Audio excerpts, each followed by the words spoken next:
Hello and welcome to episode number 106 of the TEW Challenge Run. This is going to be the go-home show for the No Way Out pay-per-view for the SmackDown side. And yeah, it's SmackDown week 3, February 2021. And this is going to be probably a very short episode of SmackDown because it's Gauntlet season, ladies and gentlemen. The 6 members of the Men's Elimination Chamber match going to go toe-to-toe in a gauntlet to see who comes in last in that match to get the advantage. And yeah, so that's going to take up most of the show, and that's not going to be much explaining to do, it's just going to be match. So yeah, it's going to be a pretty basic go-home show, but without any further ado, let's jump straight to the show.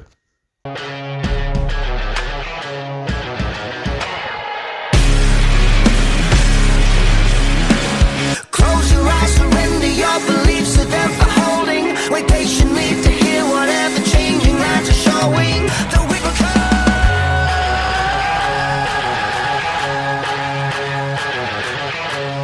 All they wanted was violence to put the chains and divide us. It's all the worst that's inside us. We'll bring on the violence, the violence. We opened up with this match, which is a rematch from the fucking absolute banger they had last week. This one I don't think is quite as good because I believe that one got a 77. This one gets a 73, but it's still really good. And Death from Above get their win back. They beat the Street Profits in 13:06 because the Usos distract the Street Profits, allowing Grand Metalik to pin Angelo Dawkins with the Metalik driver. 62 for Lindsay, 69 for Grand Metalik, 62 for Angelo Dawkins, and a 63 for Montez Ford. And yeah, so the number one contenders being the Street Profits, screwed over by the champions here tonight. That's when after the match the Usos get into the ring and they help the Street Profits to their feet and they shake their hand. They say, "We respect you, Us."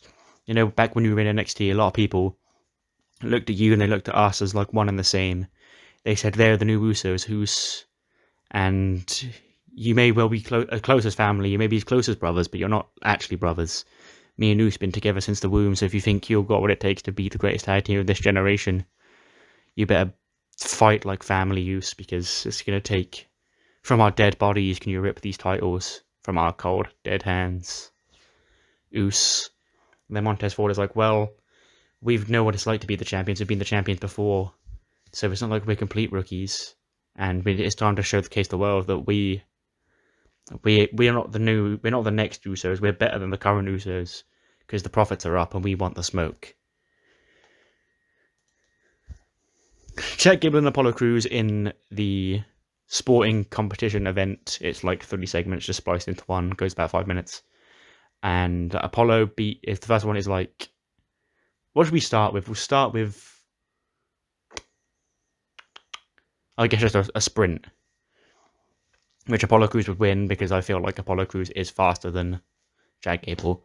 Chad Gable's more technically sound. Apollo Crews has got more of the agility sort of thing, so I reckon he'd win the running race.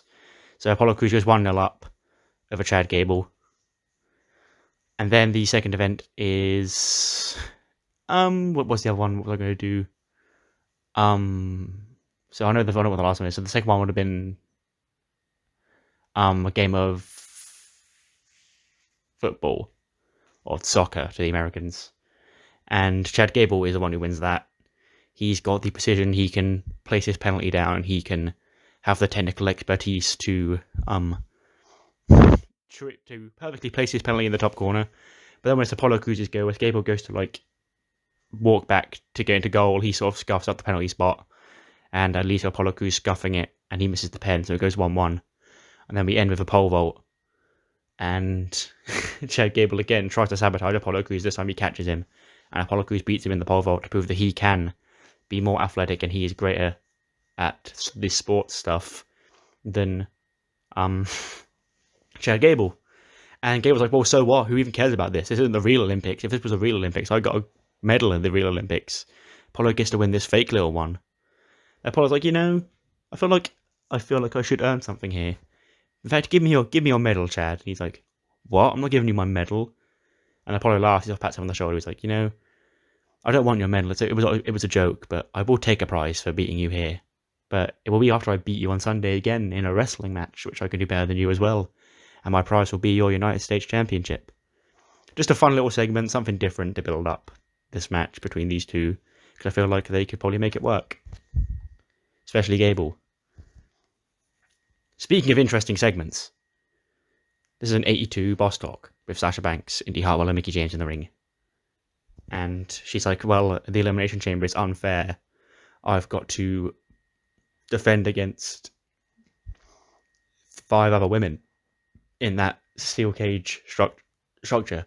Well, luckily for them, I'm one of the only 3, well, technically 4, because it was a tag match, women to win inside the Elimination Chamber.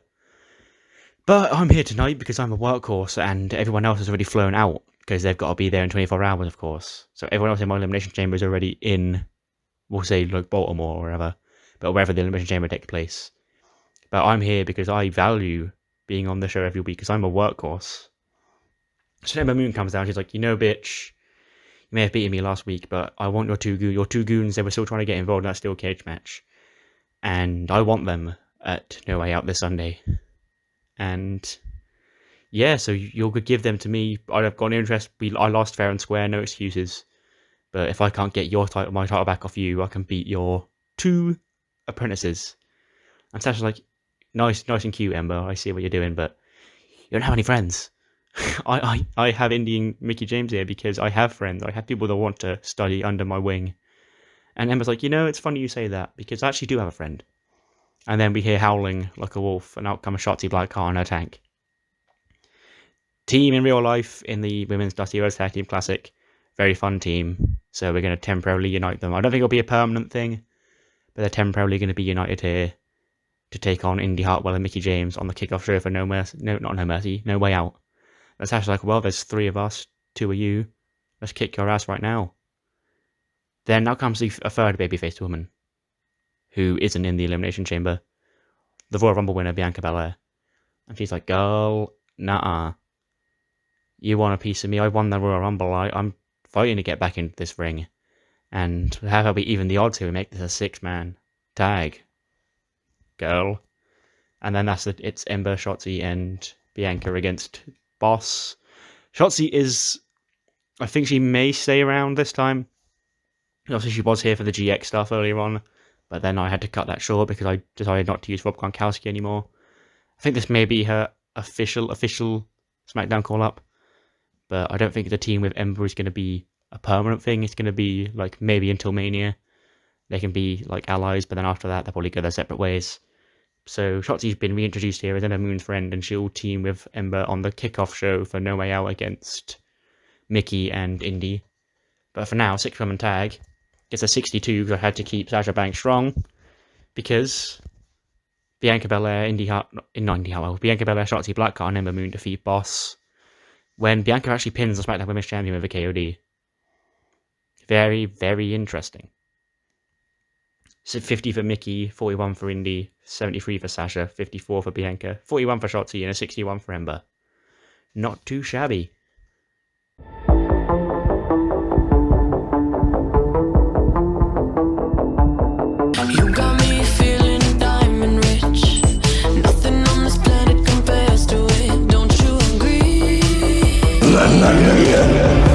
Who needs to go to sleep when I got you next to me? All night I ride with you. I know you got my back and you know I got you. So come up, lights out, follow the noise.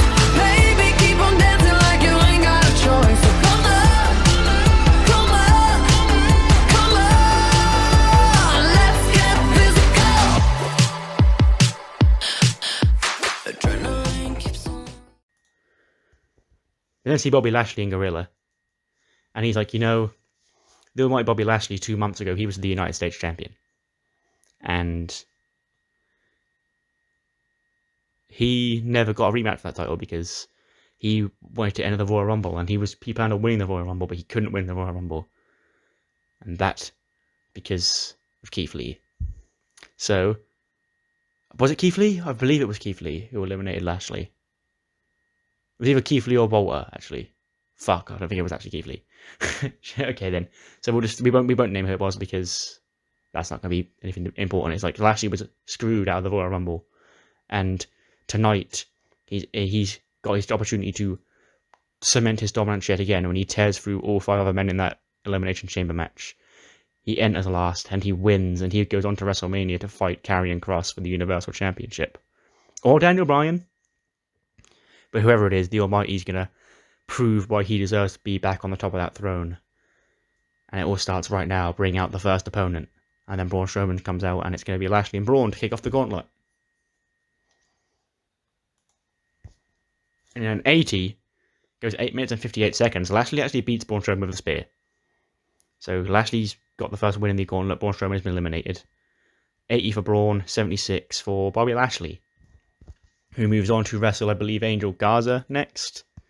Yep. That gets a 75. And they don't seem to click, which is because it's still a 75 is still pretty good for that. But in 12-22, Lashley wins again. He submits Angel Garza with the full Lashley. Or the Hurt Lock, whatever it is. But it won't be called that because it's not the Hurt business. Maybe it's the VIP lock or whatever. 71 for Lashley because he doesn't click with Garza. And 62 for Angel Garza because he doesn't click with Lashley. Next up is AJ Styles. He gets an 81 with Lashley. Bobby Lashley beats him in 10:54. I'll probably have him get pinned.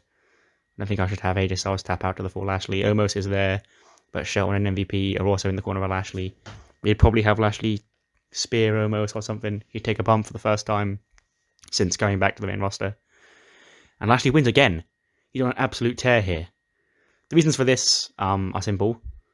Lashley, I feel like, in my world, kind of was the outlier in this Elimination Chamber.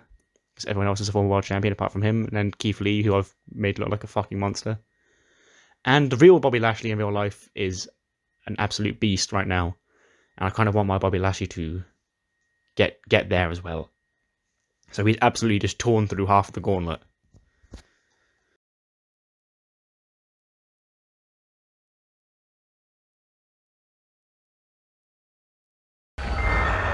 This message is the form of it. You will air this video message on your Friday Night SmackDown and will continue to take over your show. You will also provide us to your No Way Out pay-per-view this Sunday. And we will explain all and everything then with 10 minutes of live microphone time. Or we will continue to make this place hell. The choice is yours. The message will be delivered either way.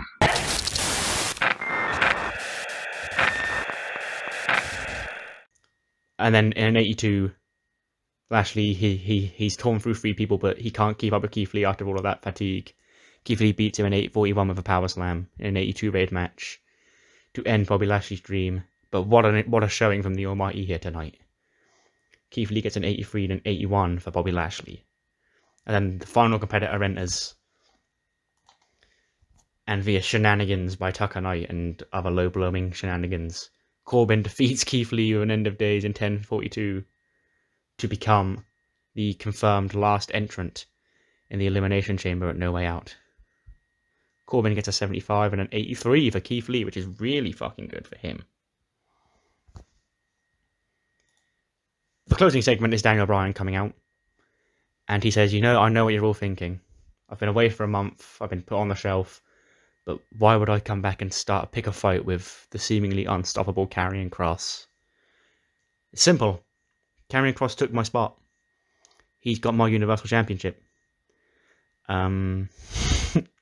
I was the one who beat King Corbin on SmackDown. I earned that shot at the Royal Rumble against Mustafa Ali, just like Roman Reigns did. We both got taken out and he stole it. He took it from me. And he's holding my title. And with the other champion gone, I'll have my shot that I earned, thank you very much, and I'll prove to the world why I am the greatest underdog in WWE history, and I'm gonna take you down, Karrion Kross, because you don't scare me, and the Yes Movement will run wild heading into WrestleMania once again. That's when the lights go out and the smoke appears, and Kross and Scarlett just appear on the stage. And then Scarlett walks down to ringside and she turns a little hourglass over to signify that time will be up soon for the Yes Man. 83, again, pretty quick show. Pretty decent show, I thought, actually, though, to be fair. What matters more than the 83 is what you thought of the show, so do let me know what you thought in the comments below. and I'll see you next time for episode 107, which will be the Raw branded Fastlane pay-per-view, their final stop on the road to WrestleMania. See you then.